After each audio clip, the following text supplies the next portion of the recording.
Friends, నేను మీ సీతాశ్రీ. ఇవాళ మన రెసిపీ వచ్చేసి నాటుకోడి పులుసు. దానికి కావాల్సిన పదార్థాలు, తయారీ విధానం చూపిస్తాను. వచ్చేయండి వీడియోలోకి. 1 కేజీ కూర తెచ్చుకొని ఇలా నాటుకోడి అండి, ఇది నాటుకోడి శుభ్రం చేసుకొని 4-5 సార్లు కడుక్కొని ఇలా చిన్న చిన్న ముక్కలు కట్ చేసుకొని 4-5 సార్లు కడుక్కొని పక్కన పెట్టుకోవాలి. కేజీ కూరలో నేను కొంచెం తీసాను, ఇది ఫ్రై చేస్తాను. ఈ వీడియో సపరేట్గా పెడతాను. ఇందులో ముందు ఏమేమి కలపాలో చూపిస్తా. 2.5 చెంచా కారం. నాటుకోడి కొంచెం కారం ఎక్కువ ఉంటేనే బాగుంటుంది, వేసుకోండి. 1 అర స్పూన్ పసుపు,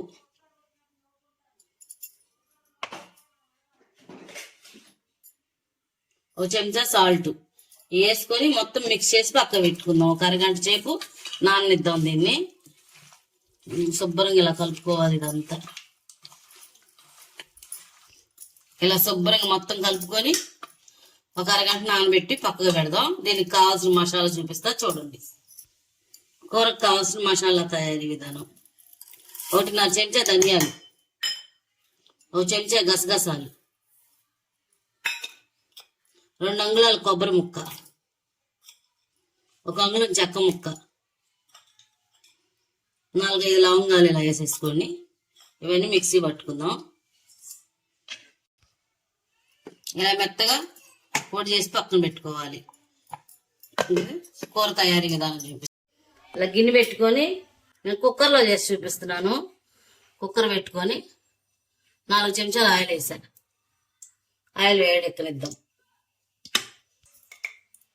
ఆయిల్ వేడెక్కింది. 2 పెద్ద ఉల్లిపాయలు ఇలా పేస్ట్ చేసుకొని కచ్చా పచ్చేగా ఇందులో వేసేసుకుందాం.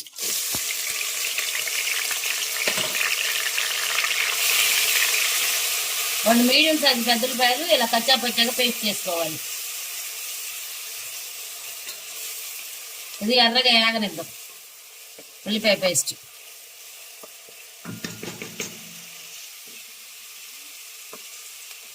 ఇలా ఏగినాక దీనిలో 2 చెంచాలు అల్లం వెల్లిగడ్డ పేస్ట్. నేను రోట్లో దుక్కుకుంటాను, అందుకని ఇలా కచ్చా పచ్చాగా ఉంటుంది. దీనిలో 2 రెబ్బలు కరివేపాకు వేసుకొని బాగా కలుపుకుందాం. ఈ అల్లం వెల్లిగడ్డ పేస్ట్ కూడా ఏగేదాకా ఏగనిద్దాం.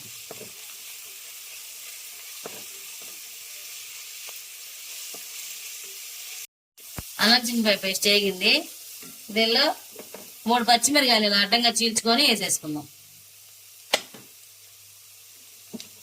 1 టమాటా, చిన్న సైజు టమాటా 1 తీసుకొని వేసేసుకోండి. మీడియం సైజు టమాటా.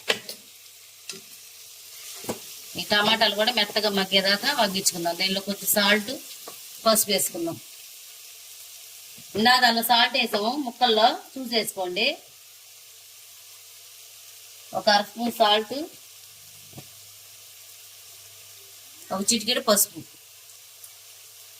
వేసుకొని ఈ టమాటాలు మెత్తబడేదాకా మగ్గించుకుందాం. చూద్దాం ఫ్రెండ్స్ ఒకసారి. టమాటాలు మగ్గిపోయినాయి. ఇప్పుడు చికెన్ వేసేసుకుందాం.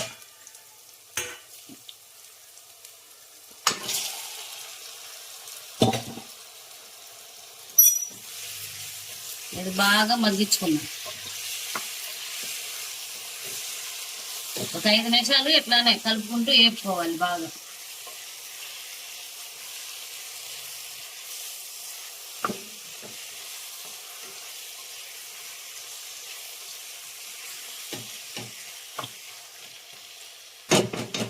దీన్ని మూత పెట్టి 5 నిమిషాలు మళ్ళీ వేగనిద్దాం.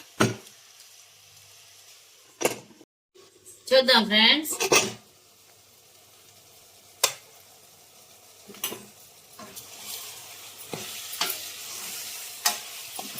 బాగా ఉప్పు కారం అంతా పట్టింది. దీనిలో మనం వాటర్ పోసుకుందాం.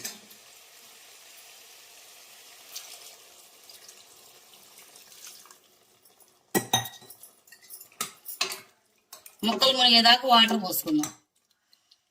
ఇంకొంచెం పడతాయి.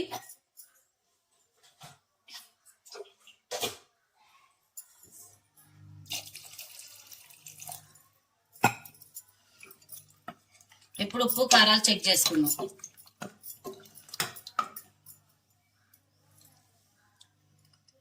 నాకైతే అన్ని సరిపోయినాయి. మీకేమైనా తగ్గితే ఇప్పుడు వేసేసుకొని కుక్కర్ మూత పెట్టుకొని విజిల్ పెడదాం. ఇలా కుక్కర్ మూత పెట్టేసుకొని 4 విజిల్స్ వచ్చేదాకా ఉడికించుకుందాం. 4 విజిల్స్ వచ్చినాయి. ప్రెజర్ అంతా తీసినాక మూత తీసి చూపిస్తున్నా.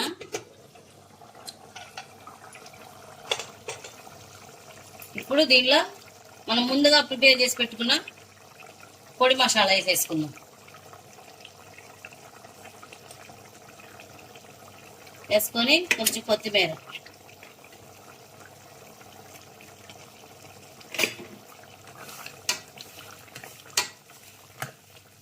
ఒకవేళ మీకు ముదురు కోడైతే ఇంక 2 విజిల్స్ ఉంచుకోండి, లేకపోతే మామూలుగా 4 విజిల్స్ అయితే చక్కగా ఉడికిపోద్ది. ఇప్పుడు దీన్ని ఒక 5 నిమిషాలు, ఇప్పుడు మసాలాలు వేసాం కాబట్టి 5 నిమిషాలు ఉడకనిద్దాం. మామూలుగా మూత పెట్టేసుకొని చూద్దాం ఫ్రెండ్స్. చక్కగా ఆయిల్ అంతా పైకి వెళ్ళింది చూడండి. కూర కూడా మెత్తగా ఉడికిపోయింది. ఇంక ఈ చిక్కదనం మీద ఆపేసుకుందాం. స్టవ్ ఆఫ్ చేసుకొని అయిపోయింది ఫ్రెండ్స్. నేను చేసిన విధానం మీకు నచ్చినట్లయితే లైక్ చేయండి, షేర్ చేయండి, సబ్స్క్రైబ్ చేసుకోండి.